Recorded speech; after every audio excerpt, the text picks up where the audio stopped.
Hi, in this video I will show you how to use People Edge on your Samsung Galaxy Note 10 or Samsung Galaxy Note 10 Plus. People Edge provides quick access to your favorite contacts, so you can easily call or message them. If you want to use it, first of all swipe the Edge panel towards the center of the screen.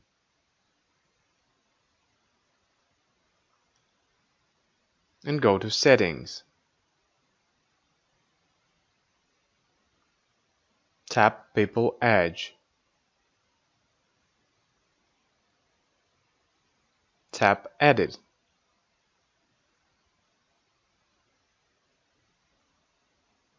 Tap Select Contacts.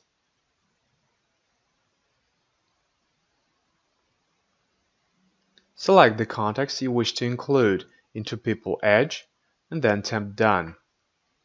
You can select up to 10 contacts. That's it. Now if you want to view People Edge, swipe the Edge panel towards the center of the screen. Keep swiping the screen to the left until you reach People Edge. Here you can choose a contact, and then tap Call or Message icon to start a phone call or send a message to that contact. I hope this video was helpful. If it was, don't forget to hit the like button. I would really appreciate it.